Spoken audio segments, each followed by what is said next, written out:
Hey, hello everybody, welcome back to Gran Turismo 3. Oh yeah. Alright, so we got the Black Beast out to play today, you guys. There she is. That's our weapon of the day. For the Amateur Turbo Cup, you guys. Oh, baby. There should be some decent cars here. Apricot Hill 2, Test Course, god dang it. Grand Valley. 15 grand. We will be using this car again. And there was no tire damage in the last one. So I'm not going to go super soft. I'm just going to go soft. Because we'll make our money back doing these 3 races. But now we have a much more high performance vehicle.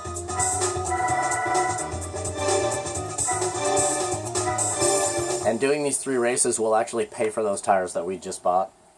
And put a little bit of extra cashola in our pocket. And we'll get the event done, get the car. Know what I mean? Long story short, baby. I'm going to have to remember to change our transmission for that test course race. I hope I remember. Nice. There's another V-Spec 2 here, you guys. R32. Starting right beside us on our left. A Legacy of Silvia. That's the nice Silvia, if anybody's wondering. The Spec R Aero is the finest Silvia in this game. MR2. And we got another Subaru Impreza.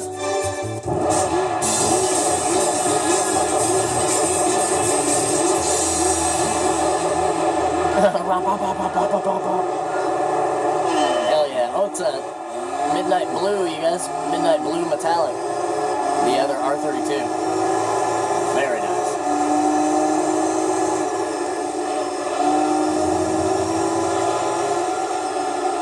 Today, in the real world, there is 2 colors. Oh, there are 2 colors that people want to buy their Skylines in more than any. And that's the Paul Walker Blue, which is called Bayside Blue. And then there's the actual blue of the other one that was starting right beside us there, whoa, which is Midnight Blue Metallic. And there's another color called Midnight, what is it called? Midnight Pearl Effect? Midnight Purple Pearl Effect or something like that? That's a very rare color as well. I can't remember the actual name of that color. I'm sure there's somebody that knows which color I'm talking about. They can say it down in the comments. It was actually it was called Special Color in Gran Turismo 2. If you were to win a Skyline in that color, it literally said Special Color something purple something. I can't remember. But yeah, there are certain colors that can actually add like friggin' $50,000 to $100,000 to the price of your Skyline, depending on what color it's actually in. Which I always think is pretty cool, because it's like, man, it's the same car, it's just a different color. But man, some places in Japan, there's like these dealerships in Japan that basically sell nothing but Skylines and Silvias. And the guy, he's got some reasonably priced stuff there, and then he's got some stuff that's in the garage. Everything's underneath plastic sheets, and oh, it's amazing, you guys. It's like a Skyline boutique. Every time I watch one of those videos, I'm like drooling, man. I would do anything to just stand in that garage for 5 minutes, you know what I'm saying? 5 minutes. That's all I need to bust a nut in that garage. God damn. It's like any direction that the cameraman faces the camera, it's like you're looking at something that... It's like seeing a dragon or a fucking mythological creature or something. you know what I'm saying? It's like seeing Bigfoot or something like that. And then this guy just has an entire garage full of them. There's like 40 of them. All in absolutely pristine condition. Fantastic. Some of them have, what do you call it, studio mileage. I'm talking less than 100 miles. Imagine that. That's crazy. I'm talking one of these, like a 1989 Skyline R32 GTR V-Spec. And it's like literally brand new. It's got like less than 100 miles. still got the some of the plastic on the dash and stuff like that you have to peel off when you buy it. Like, holy shit. Crazy. I wish I could remember the name of that guy's channel right now. But if you guys are watching this video, then you're enough of a car guy that it probably wouldn't be too hard for you to find one of these videos that I'm talking about.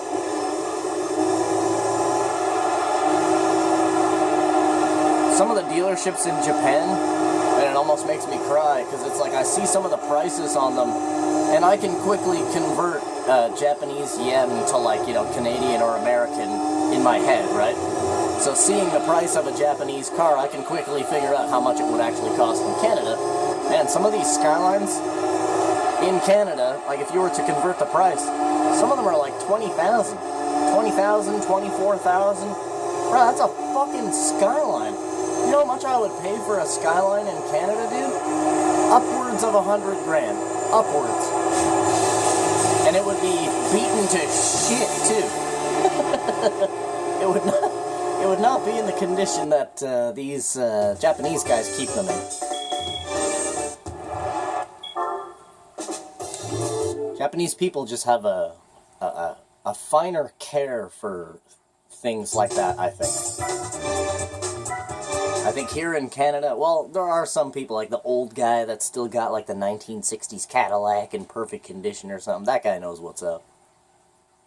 You know? I hate to see these... What I hate the most is to see these young guys out in these, like, Ferraris and stuff, and they're just beating the crap out of them. It's like, dude, come on. Have some respect for the car that you're driving, man. I get it. You have money and, you know, you're kind of a dumbass, I guess, but have some respect for the car that you're driving, man. Especially if you're driving something that's really rare. If you have the money to buy it, great. Take care of it, though. Please. Please. I hate to see you know, all those compilation videos of, like, idiots and supercars and stuff, and you just watch these people destroy their $2 million cars. Oh, man.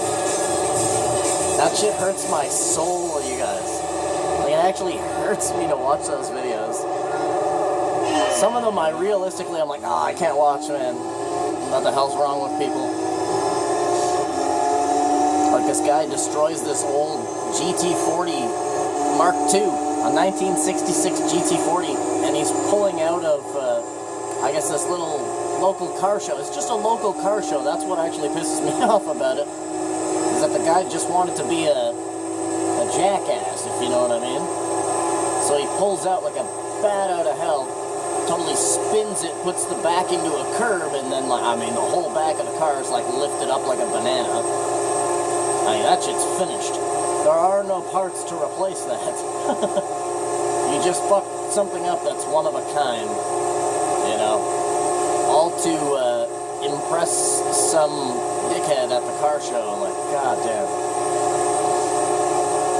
It drives me nuts to watch that type of shit. Because, like, I'm so into cars that I know how rare some cars actually are. And it's like, before this 22-year-old Bitcoin millionaire idiot got a hold of this GT40, this thing was probably owned by, like, a single owner. It probably sat in, like, a boutique or something like that. You know what I'm saying? The guy probably never drove it in the rain. And then he sells it to some Bitcoin millionaire for twice as much money as he would normally get. Right? And then here's the Bitcoin millionaire throwing it into the curb backwards, trying to impress 11 idiots at the intersection of a car show. Like, what the fuck? Probably owned it for, like, less than 6 months or something like that. You know what I'm saying? Like, god damn it. That old man, that old man that owned it before him should have just held on to it, man. Like, if only some people could actually see the future to know what would happen to the thing that they took care of for the last, like, 40 years like it was a child of theirs.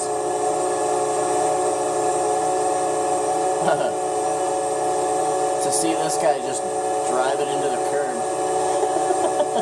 God damn. I'm not really sure what kind of car that is behind us. Is that a Silvia? I think that's a Silvia in second place. It was the new Beetle RSI at first.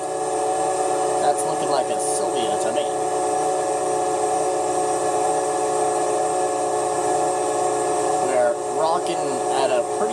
200.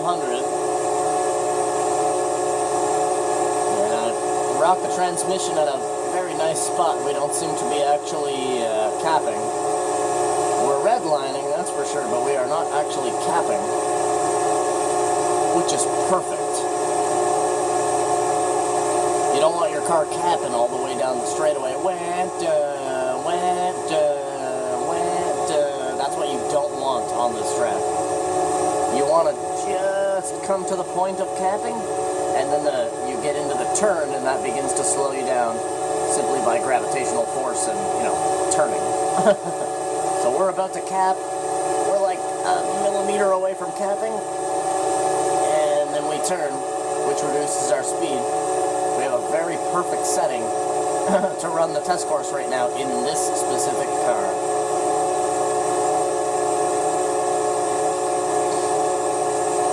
And if that doesn't tell you that I know what I'm doing in that tuning menu, I don't know what can. Me in that tuning menu, oh man. We're like an old lady in a purse.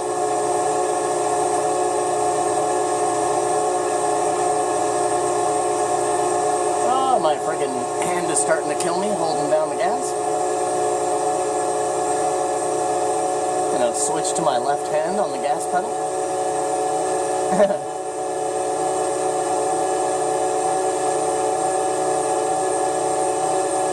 Yeah, whoever that is in second place is sort of holding it down.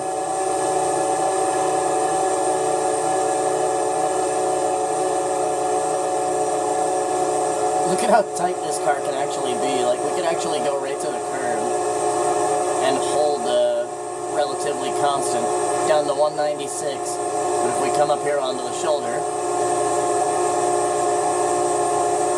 we can begin to build some speed back up. Back to like 197, hopefully. No, we're gonna come to the flat ground and then start climbing again.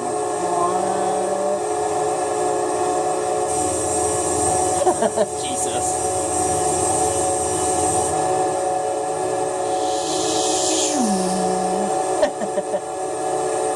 Slamming.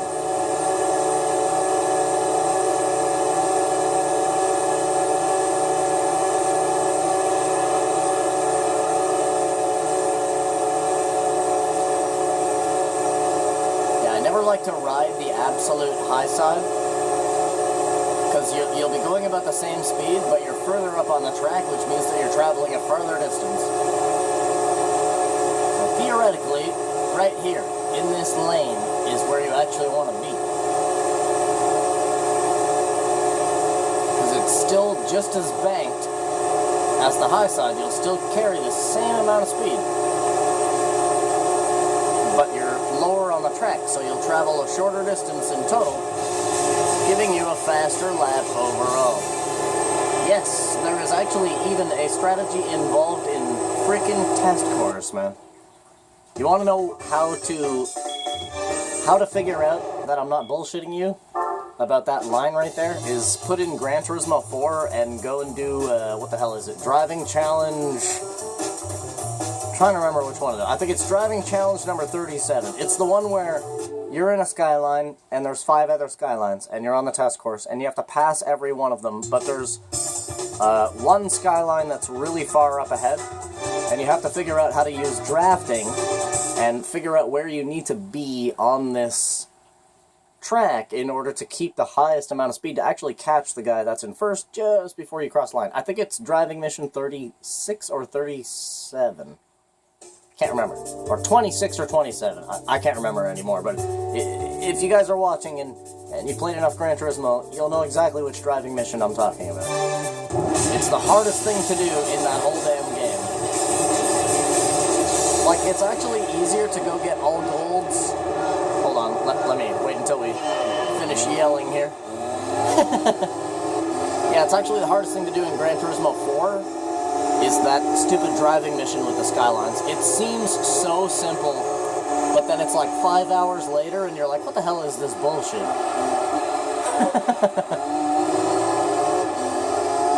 And it's all about just drafting taking the front of the pack, letting them draft off of you. You have to keep the pack with you. But the pack, the pack that, oh, I forgot to change our transmission back. I was going to say, what the hell's wrong with our handling? Now our transmission is super stretched out, which is not very good. Oh, we're going to be going super slow in this race. I'm going to have to extra brake and stuff like that. Because I forgot to change the transmission back to circuit setting. God damn it. Turn. Yeah, we're getting like no handling because of it. Normally we'd have a shit ton of RPM helping us push the corner. I feel like I have about 150 horsepower less. That's how I feel right now. I feel like realistically I feel like we got about 450 horsepower right now. And this car has 575. Something like that. I'm gonna have to remember to change that back after this race. So the next time we use this car, it's not busted like this. Because technically right now feels like it's kind of busted. Still got, it's still an R32. We still put the foot to the floor.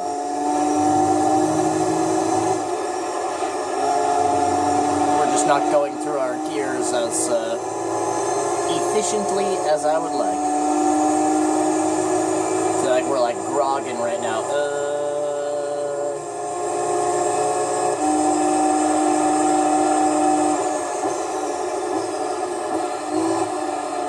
Even the braking there was hella slow. It was like bump, bump, bump, bump on the gears.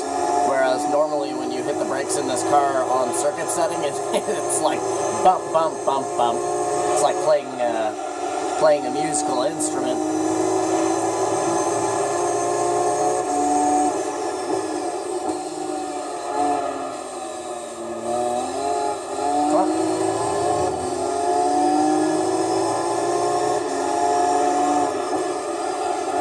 It's like we're just running the car on a lower setting or something. That's what it feels like.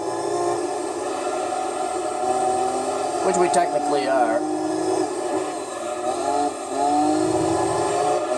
Because the transmission is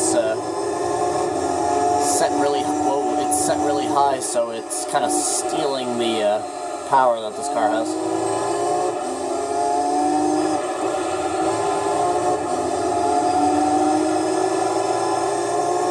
Oh man, this car's so fancy though.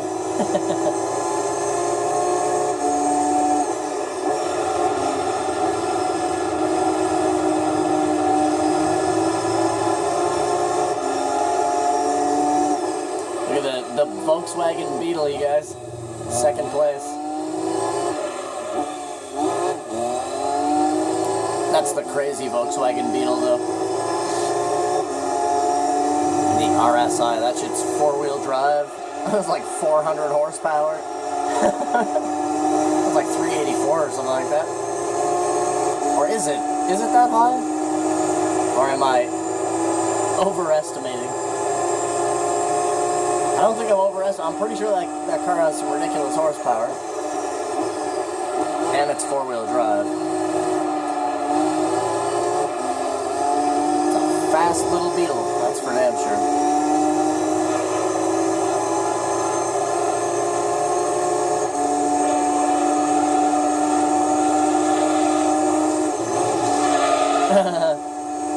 Don't have the proper acceleration to make a high-speed turn properly. Need that RPM and torque power, man.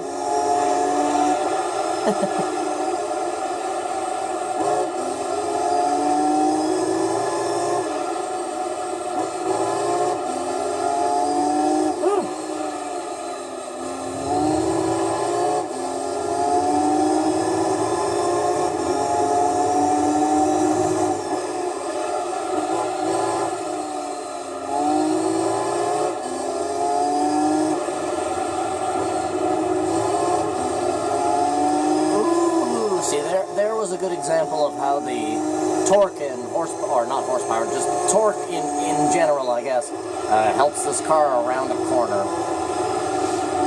So you can see that when I stomped on the gas there, it really tightened up on the handling. But the transmission is totally robbing us right now. It's like we have a restrictor in the car or some shit. We're being restricted, you guys. The race marshal came in. And he said, no, no, no. No Godzilla out here today.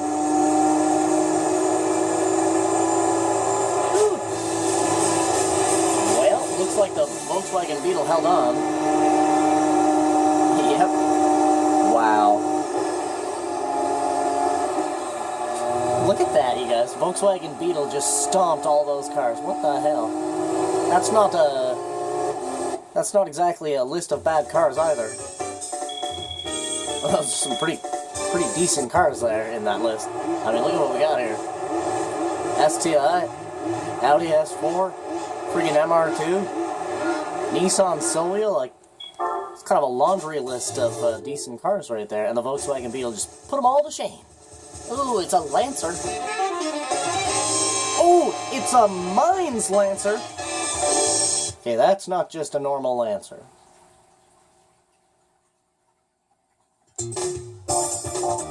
That's a Lady Lovely is what that is. That's Lady Love. If you guys remember the first time, if you guys remember when we played Forza on the channel, there was the Mitsubishi Lancer that I constantly used in the first Forza, and I kept making the videos title things like, you know, is this car even legal? Can I drive this thing on the street? And stuff like that. You know, I was making all kinds of jokes about that car. Because that's what this is. It's the CP9 Lancer. It's an absolutely ridiculous car. So if you guys remember me playing through the first Forza on the channel, yeah, this car is absolutely ridiculous. And we found that out in the funniest way possible, because I remember when we were playing Forza, I said, man, isn't that just a Mines Lancer? Why do they call it the CP9? And then we took it out for a little test drive, and I was like, holy shit! That car was ridiculously fast in Forza. A little bit overpowered. I remember even saying that it's almost not fair that that this is like an A spec car or whatever, because we had it rated for B, and then we had it rated for A. And both times I was like, man, this car is not fair at all. Because we were just disappearing on any race that we entered that car in. Yeah, get all clean, baby. Ooh, nice and smooth, nice and shiny. Ooh, yeah, damn. Man, I'd have to run my hand along the side of that before I get in. Every single time. Every single time. I'd have to go from the front to the back with my finger along it and then give her a little tap on the booty. And then I'd get in and start it. Every damn time. Alright, let's go check what race we have to do next. Amateur. Need a race car for that, need a race car for that. The Audi TT. Is this the last Audi TT race? I'd have to spend some big time cashola here. Yeah, it's the last one, which means that we need the car fully upgraded. Let's break out our Audi TT, you guys. Nice, gorgeous olive oil. Yeah, olive oil, just stand back. Oh, Popeye.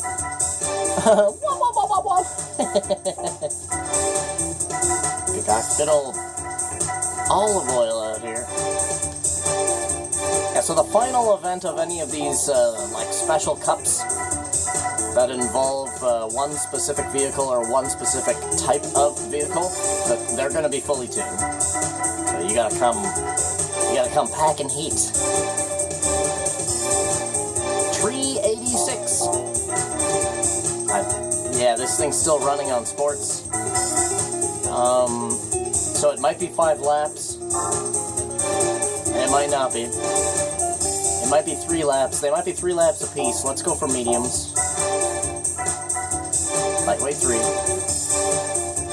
Yeah, we're gonna have to spend a little bit of cashola on these next few events here. Let's get a fresh oil change. Just make sure that this car is ready for war.